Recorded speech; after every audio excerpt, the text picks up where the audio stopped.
Okay, well, I'm talking to Claire from CAP, which is the best way I can think of describing. Most people seem to know you as Claire from CAP, or Smiley Claire, I think you're known as quite a lot as well. Apparently, yes. I'll take any of those. They're good. Yeah, well, it's really great to have you on Prayerhouse Radio. This is really good. How did you first become aware of the Lord in your life? Wow, that is an amazing question. I think, right, to cut a story quite short, my nan used to take me to church when I was a little girl. I dragged my mother to an event called Spring Harvest when I was about 14. Please, Mum, can we go to Butlins? Please, please, please, please, please. And I encountered in a very windy tent the love of God. For the first time in my life, I really felt like God was speaking to me only, even though there were tons of people around. And I'd say that was like a marker point in my life where I was just like, actually, I suddenly realised that everything that I'd heard as a child was real, and that actually God's love was for me. Wow, that's amazing. And was your mum a Christian? Yeah, so my mum had grown up in a C of E church, and even though my parents didn't go to church at the time, my nan had convinced my mum to let me go for, I think it was about the age of like 3 or 4, down to the Baptist church where she was. Oh, right, okay. Baptist church creeping in there again. I know, yeah. Right. Comes back around. So you've had this experience at Spring Harvest. I have to say, when our kids were younger, we used to take them to Spring Harvest nearly every year. It was an amazing experience, and they loved it as well. It was always very relevant for them, and I loved it because I felt it was always very relevant for me. Moving on from that, though, so you've had this experience. What happens next? Yeah, so I went home completely on fire for God, ready to change the world, age 14. My church that I'd come from was quite even though a beautiful, lovely church, was a very sleepy old church. And falling away from church is very subtle, isn't it? We lost our minister. You have friendships, you start to drift away really subtly. So it wasn't that I stopped loving God. It wasn't that he definitely didn't stop loving me. But there was a time when I just drifted.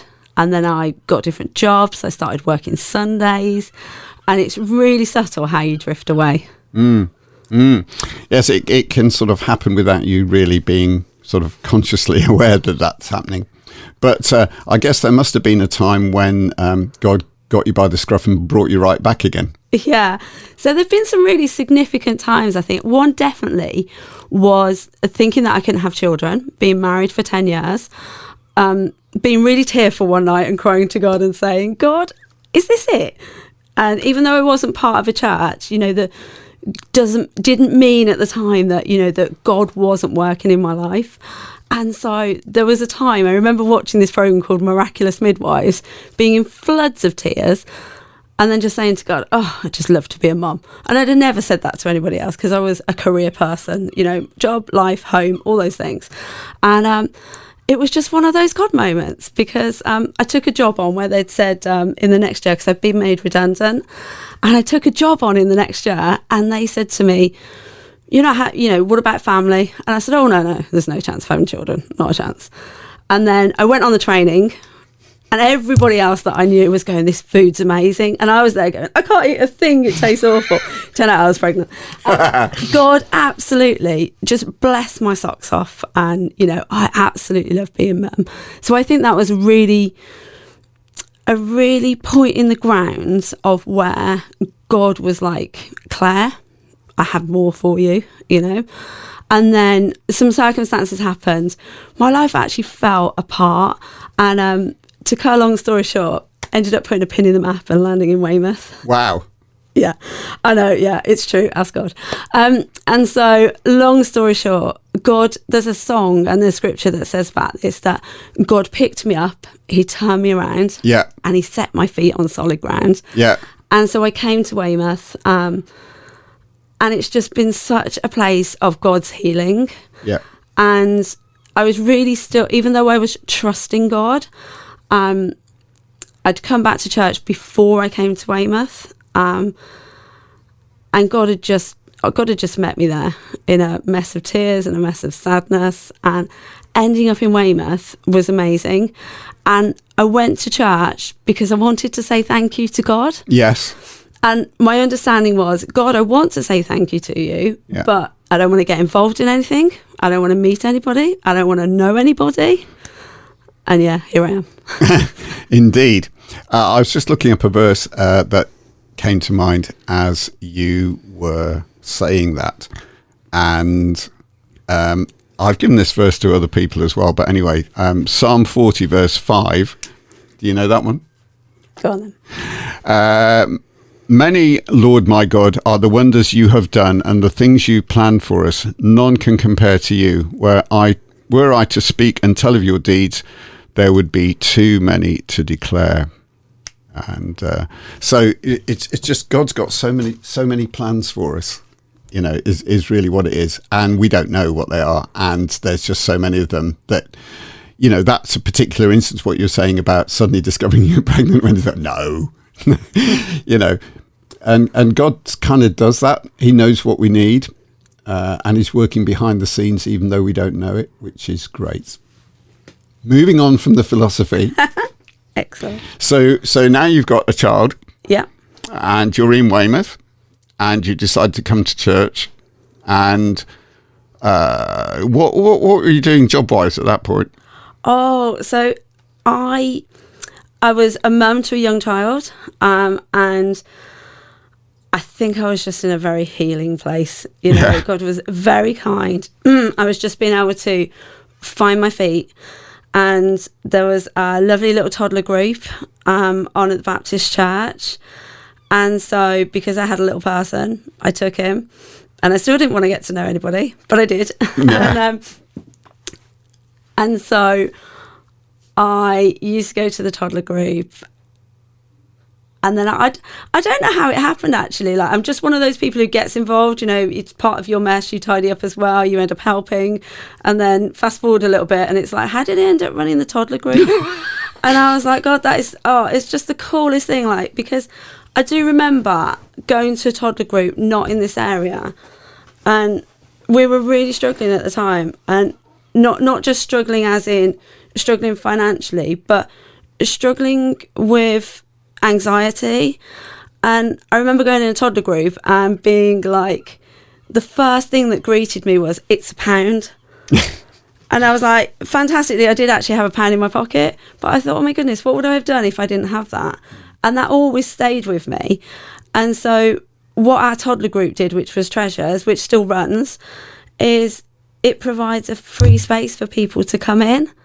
You know, there's no expectation, and I always, my heart was that I would just welcome people in, because as a parent, sometimes people see children but they don't see the adult, and so being able to do toddlers was to welcome everyone with no cost. And then after quite a while, I can't remember how long it was actually, time flies when you're having fun, doesn't it? And so I really felt God say, right, you need to go and work. You know, you need to get your confidence back and you need to go back to work. And I was like, okay. And so I decided with God that I could go and work in the local school because the hours would fit and the holidays would fit very well. So I could still be mum and work. And so I prayed because my levels of confidence were so low. And then eventually I picked up the courage to go and ask if I could put my name down to be a dinner lady there.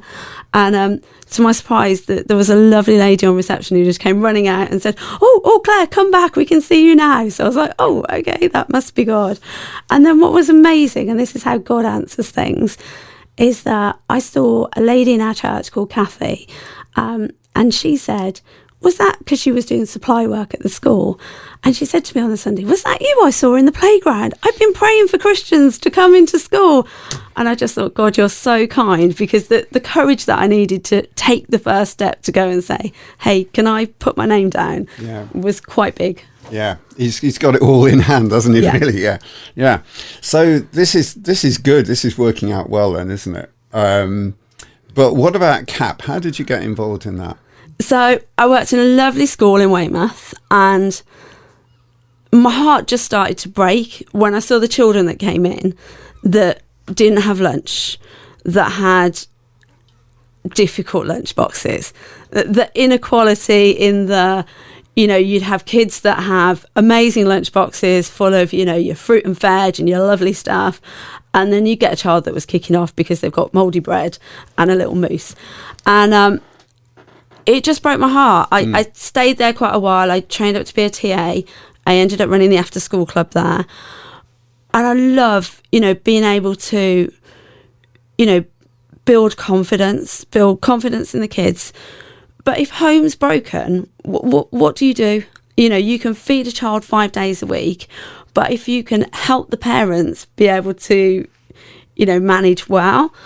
So I was like, and for some reason, I'm really glad you didn't ask me the question of, how did you find out about CAP? Because I just can't remember. I just know that I've always loved CAP and thought, man, that looks good. They're doing something great there. And so I got in touch with Sally, and who was the centre manager, and I said, oh, can I come and volunteer with you? I've got like an hour free on this day, 2 hours free on that way, And so we didn't, and very graciously, she was like, yeah, of course you can. Like, trying to fit 1 hour a week into CAP is probably not ideal. But me and my son, we ended up going helping with the Christmas hampers. And it was just so much joy to be able to put boxes together of goodies that were just going to bless people and their families over Christmas.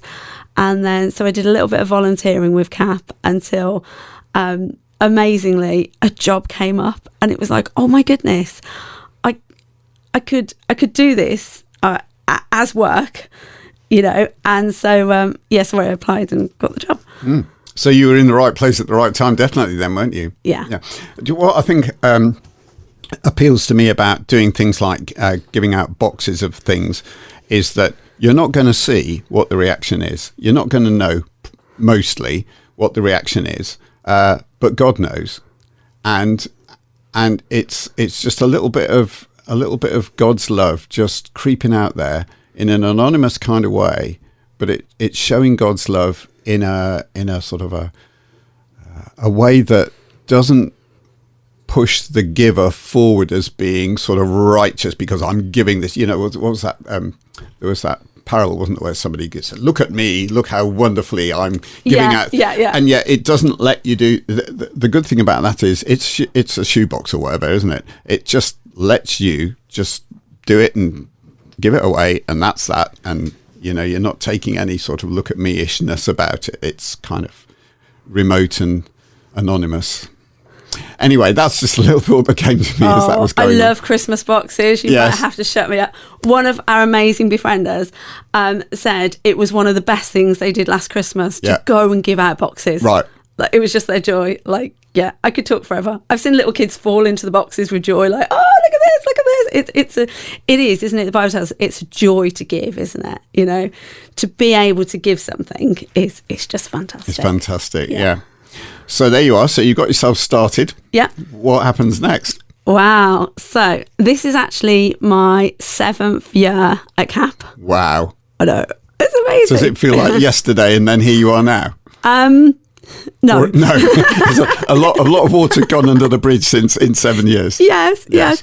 It's still, please don't get me wrong, it's still a massive learning curve. It's still a massive, every day is different.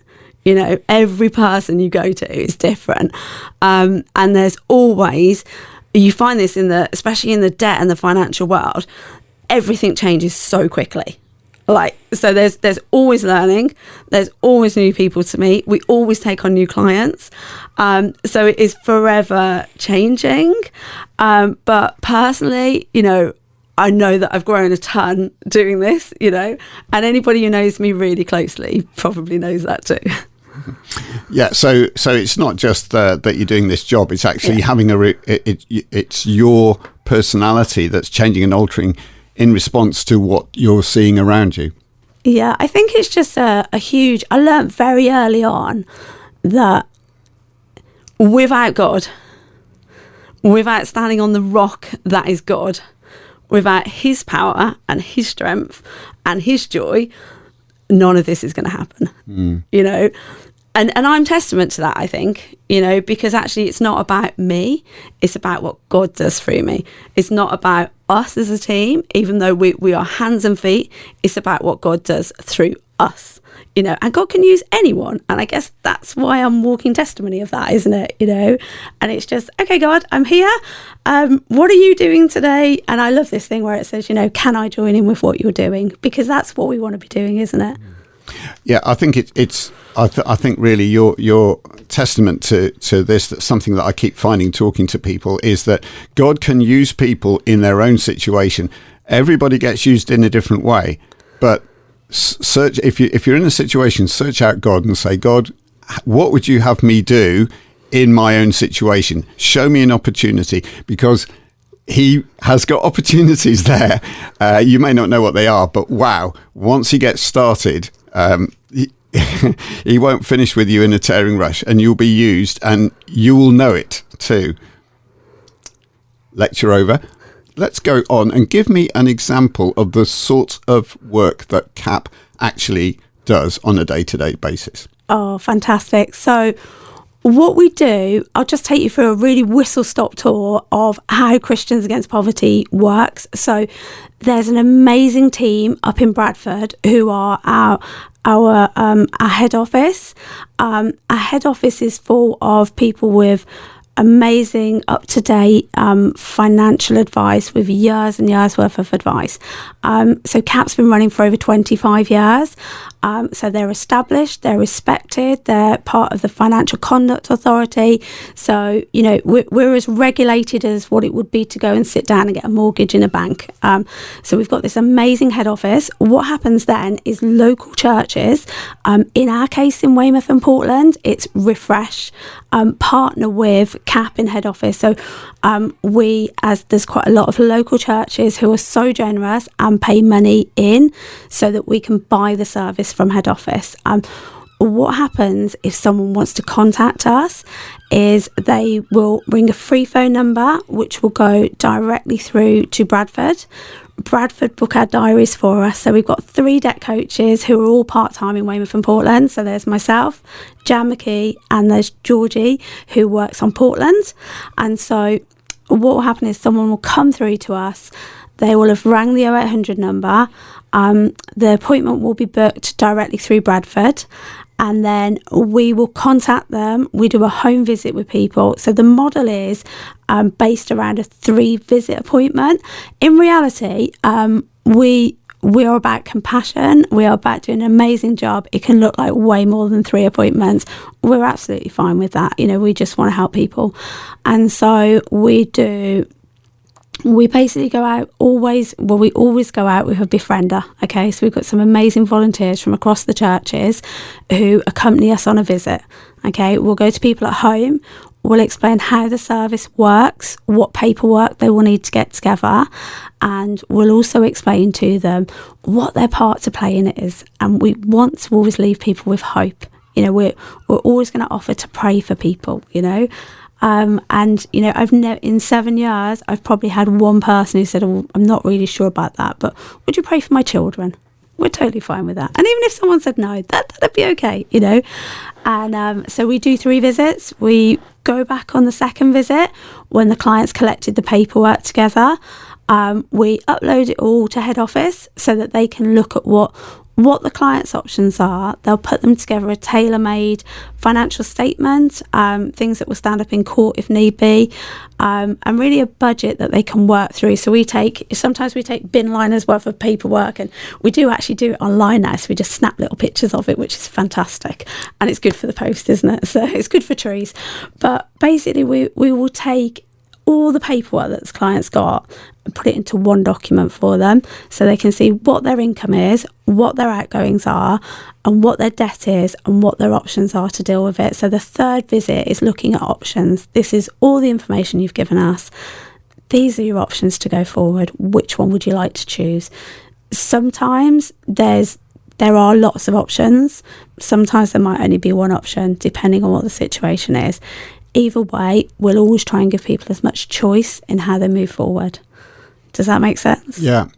I would imagine that at that point, people must be able to get to the point where they can see some sort of light at the end of the tunnel when they start seeing options that they can choose from. And it's not just like this is the only way you're going to do it, or you're stuck with this. Yeah. It's kind of, as you say, hope at the end. Yeah, I think every appointment, even we've had people where they've phoned the free phone number and they've just said, I just felt so much lighter after doing that. You know, we always offer to pray for people, and obviously we know as Christians the peace that God brings. You know, we can bring the practical, you know, as people we can bring that, right, get this and this document, but when you pray into a situation you see change, don't you? You know, and people feel hope and experience hope. Yeah and that's a powerful thing, isn't it? Yeah. So typically then you've got this system that you've gone through. People have wound up with a set of options for how they can deal with the problem that they've got, and that may or may not include being in court to get, if there's legal ramifications to that. Do most people manage to sort of stick to that all the way through? Do you support them through the sort of repayment? Do they get back to the point where they've got their heads above water again? So the wonderful, unique thing about Christians Against Poverty, because we do this with a local church, because we do this with local volunteers, is that we can actually support people all the way through their journey. So we're never going to be able to pay anyone's debts for them. Okay, that's not what we do. But what we can do, I always feel like we're cheerleaders, you know, and that we are here to cheer people on along the way.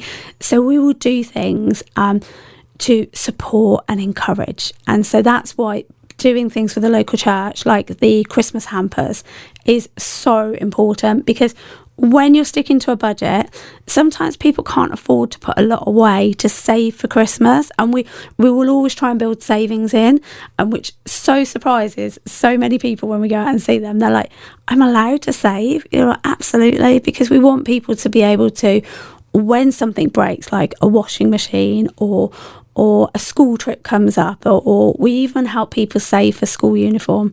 So we want to help people budget well, learn some great skills along the way, and be able to not need us, really. The great thing, and this is what a lot of creditors say about when people start working with Christians Against Poverty, is they know that we will support people as best we can on the way through. And so they know then people have much better chance of being able to get all the way through to the finish line. So some people might have worked with us for 7 years in order to get completely out of debt, learn loads of new habits along the way, and be able to absolutely flourish. It's fantastic when you see that. Yeah. You know, it doesn't always happen, you know. It doesn't, you know, people, we a lot of the time, I think I saw a really good picture, and I don't know who it's from, but it was a picture of an iceberg. A lot of the time, for a lot of people, debt is the tip of the iceberg. It's the bit that you see. The things that are going on below are really difficult, you know. And so for some people, other things might crop up as a higher priority than dealing with the debt. This is the great thing with being involved with the local church. We can point people to things like Fresh Start, to life skills, to all the warm welcome things that we do. There's some amazing things that the local church are doing. So in actual fact, with debt, then a lot of it is one of the problems that people are facing. Rather, it's kind of part of a package rather than a kind of, I suppose there must be some people where it's isolated. But I would imagine that there are a lot of other issues that need dealing with at the same time. And so being able to, to get to know someone, to befriend them slightly, and then introduce them to other issues that can be solved as well, must be quite a revelation. Oh, it's wonderful. The thing is, we're all people made in the image of God, aren't we? And every person that we go and see is made in the image of God. It's that appointment to get a new friend, really, isn't it? To be like, okay, how do we help walk alongside? You know, there are always times, I think, or not always times, but there can be times in our lives when we just need a friend, isn't there? you know, when we need some good quality advice, when we need just the kindness and the compassion of God, you know. And so I think this is why every single person, every single case is different, you know, and it's wonderful to have a debt sender here, you know, because I actually looked at, I was definitely going to bring some figures, wasn't I? Because, you know, cap, money, figures, but we've had, so the centre is 10 years old this year. We've had over 400 inquiries from Weymouth and Portland into our centre. You know, not everybody needs the full service. Not everybody will continue. Sometimes people just need to shout and say, I need a little bit of help, you know. But what I love about CAP is that we are the local church, aren't we? We are the Christians going out with a product that is fantastic to be able to help local people. So if you'd like some figures, I'd love to share them with you. Go, okay. Hit me with the figures. Hit you with the figures, yeah. So as I said, over 400 people in the last 10 years have actually called through to CAP to ask for help. That's incredible. We've seen over 140 of these people go debt-free. Wow. Which is phenomenal. That's the big result, isn't it? It's amazing, you know. But there are some people, you know, who have out of those numbers have still massively benefited from coming through to us, and we've seen over 70 people give their lives to Jesus. Wow! Again, the big result. Yeah, that's amazing, isn't it? And so what you can't see is Claire's smiling from ear to ear. At that statistic, and quite rightly so. How can you not? Yeah. You know, if we got a local church and put everybody in who never said yes to Jesus, coming through CAP, who'd found faith, who'd found hope, who'd found joy, we'd fill a church. Yeah, it's yes. So much comes from that. I'm not going to go there. We've got a few issues that we need to tell you about to do with housing. Tell us about that. Oh, so probably a lot of people are aware that there is a huge housing crisis in Weymouth and Portland. We have high rents. We have low amounts of, you know, stock to put people in. There's lots of people in bed and breakfasts, some of whom have been there over a year, you know. And so I just wanted to share the miracles that we see in CAP, because obviously we trust God. We pray into situations. We can't move people houses, but over the last 6.5 years, I'm just going to tell you a beautiful story. So we had a family that was being evicted because the landlord had decided to turn it into an Airbnb. And so we prayed, okay? Our team prayed. And I remember walking along the road the one day and I was just like, oh Lord, I wish there was just a housing association that would just give this person a house, you know, or just, you know, families thrive when they've got a little bit of space and a garden, you know. At the moment, for a lot of people, that's a luxury. It's a huge luxury, but it's such a blessing. And God allows us to pray, doesn't he? And so I cannot tell you how shocked I was. Out of the blue, people would say it's a coincidence. We know it's a God incidence, you know. Out of the blue, this housing association just said, we've bought a house in Weymouth through the council, allocated it to the family, said you can't move in yet though, because what colour would you like the walls, which is unheard of, and actually, what colour carpet would you like? An absolute miracle. Let me tell you, there is no funding for carpet out there. No. It doesn't happen, you know, no. It doesn't happen. But in God's kingdom, it does, doesn't it? And so we just had the privilege of seeing it, and that's not the first. You know, we've seen other people rehoused in amazing place. We've seen such answers to prayer. And so just thank you. I just actually wanted to say thank you to everybody who prays for Christians Against Poverty, and anyone who's brave enough to pick up that phone and ring 0800, because we see miracles. You know, and it's time and time again. And maybe if I'm lucky, you'll let me come back. You know, but absolutely, it's wonderful. So I just wanted to share that, because you know, the joy, the miracles, the abundance of God. You know, and this family are secure. Yeah. You know, and they're thriving, and that's what we want for each and every person and family in Weymouth and Portland, isn't it?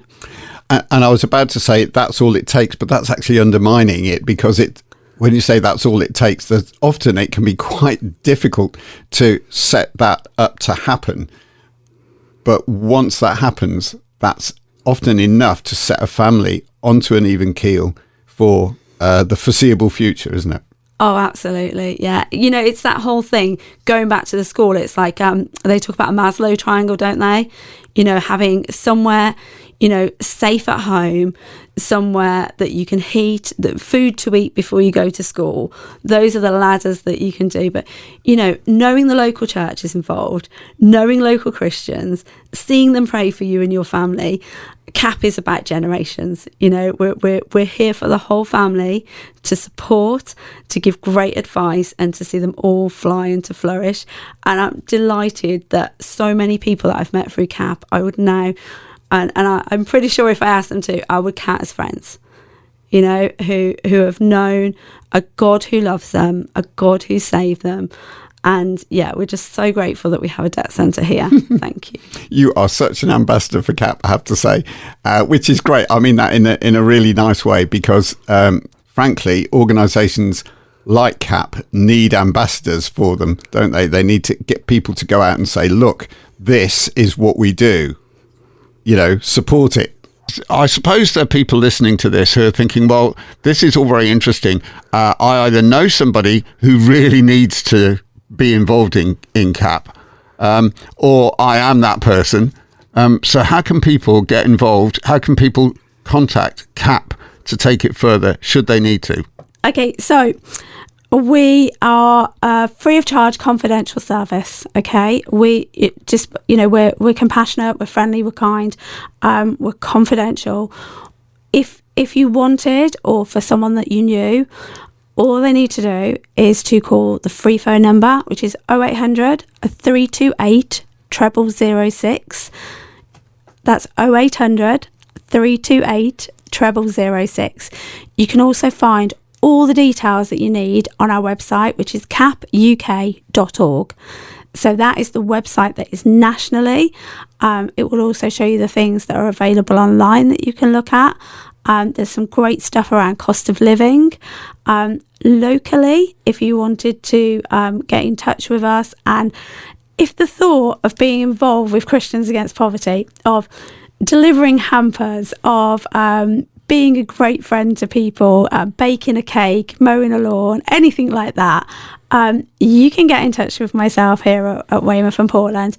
The easiest way to do that is actually, if you go online onto Refresh's website, there is a little tab on there that says about community. Go through to the CAP debt. There's lots of information about what we do, how we do it, and how you can support us locally. Yeah, it's great. So if you want to get involved, then you know how to do it now. And also, if you've got someone who you think needs the advice, again, we've given you that information. I've just got a quick question for you, just as a result of that, just to finish off. First thought in my mind was, has the need in the last 7 years altered? Has the main thrust of, when you started off, was there a main thing that has moved away perhaps, or has it modified or changed in some way over those 7 years? Has the need altered? Okay, interestingly, in Weymouth and Portland, I think, if we're honest, we all know there's always been a need. When you look at the figures statistically, like where we sit in Weymouth and Portland, we fall in some of the 10 and 20% bottom of where deprivation is. So similar to places like Tower Hamlets and things like that in London. There's always been a need there. God has always been fantastically gracious in our appointments. We have always had appointments full. Okay. Wow.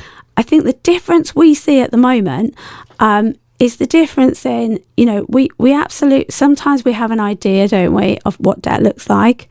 The reality is we're seeing more and more people come to us with what we classify as priority debt. So that's fallen behind on the council tax, fallen behind on the water, fallen behind on the rent. Interestingly, when you look at our figures, the highest proportion of all of our clients are in private rented accommodation in Weymouth and Portland, followed quite closely by some of the social housing ones. But it is surprising, a lot of the people we speak to, because we do ask people when we work with them, you have to follow certain things. So we do ask you to not take any more credit out, okay? Many appointments we go to, no one's ever owned a credit card.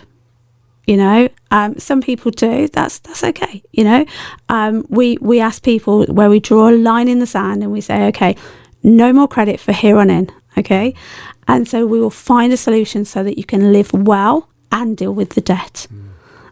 It's surprising because historically everybody thought, oh, credit card debt is the big thing. You get people to cut up their credit cards and things like that. So that may have been true then, but now it's I think the phrase is it's sort of gone one step below that. People aren't even getting as far as that. They're running into problems before they've even got to taking credit out. Yeah, I think the scary thing that we see is, you know, there was a thing going around with cost of living, you know, heating or eating. We see the choice between heating and paying for a prescription. You know, when you miss your prescription, we all know we only get prescriptions, especially when they're on repeat, for long-term illness, you know. These things have a huge knock-on effect, don't they? You know, what would I choose? Would I choose eating on my prescription? It's a very difficult one, isn't it? It is, yeah. So how do you see things changing in the future? Well, this is where it gets amazing. So our head office worked really hard behind the scenes to look at how we help pull people out the river before they fall in, you know. So CAP head office worked really tirelessly to campaign for change. You know, if you see anything on the websites, if you follow socials at all, follow the amazing stuff that CAP are doing in regard to cost of living, in all of those things at high levels, or, you know, where we're sharing that there's a scripture that talks about speak up for those who have no voice. Okay, that is what you supporting CAP is enabling us to be able to do to the people that have the ability to make changes, you know. And so, you know, there was one of the reports that we did, one of our amazing clients actually went up to the House of Commons, I think it was, up in London, to share their experience of what debt looks like as a single person with health issues, trying to bring up 2 children. So we really are. I actually think it was Sally's analogy, the machine that we call CAP, you know, how God uses the machine we call CAP. And so what does it look like for us locally? We've just been chosen down in the Southwest to roll out kind of like a fast track solution for people in the most problem debt, on the most low incomes who are most desperate. And we've just seen one of our quickest debt solutions go through, where we've seen someone be with us, I think it's about 3 months in total before going debt free. Wow. It's completely changed their life. Like, they're struggling for it to sink in. I will tell you that, because it's such a dramatic change from being in a really dark place to be able to say, actually, oh my goodness, that thing, that all that stress, I don't have to worry about the post coming through, all those things. So yeah, locally we're looking to, because we help a lot of people in this local area, we just want to be able to do more. In order to do that, we need more volunteers. We always love our volunteers, but we also know that the more people. So yesterday we had an amazing team.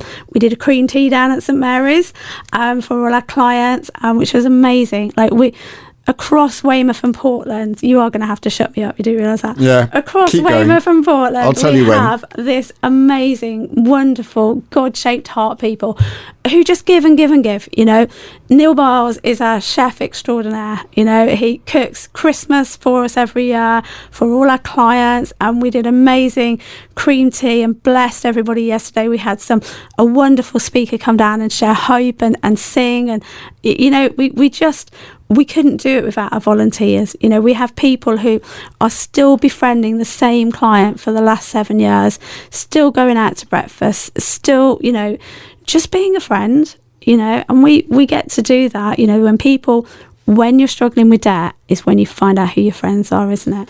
Yeah, that's right. When the chips are down. And that's so right. Volunteer wise, we always love people, you know, to, you know, to come on board with us, and to come and enjoy. The other thing we do have is we have a prayer meeting once a month, where we get together and we pray. We obviously keep everything confidential, but we pray for everybody working with Christians Against Poverty.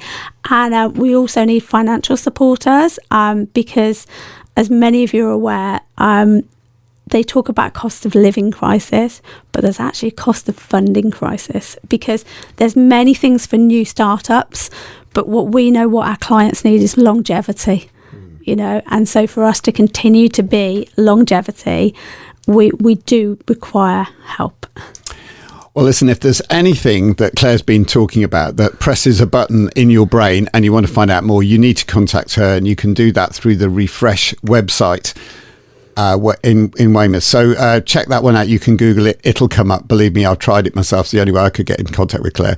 So that's the way to do it. Okay, so Claire, thank you very much for talking to us today. It's been really great. And you know what? I get the feeling that if I was to talk to you again, I get the feeling we'd have another half hour plus of chats that we could do, because it's so fascinating, so interesting to hear about what's going on. So I just pray that God will bless your work and bless the work of CAP, and that we continue to watch and find out more about just how well CAP is doing in the locality. So bless you.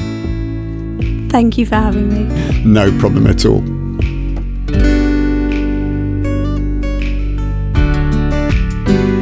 Call the free phone number, which is 0800 328 0006. That's 0800 328 0006. You can also find all the details that you need on our website, which is capuk.org.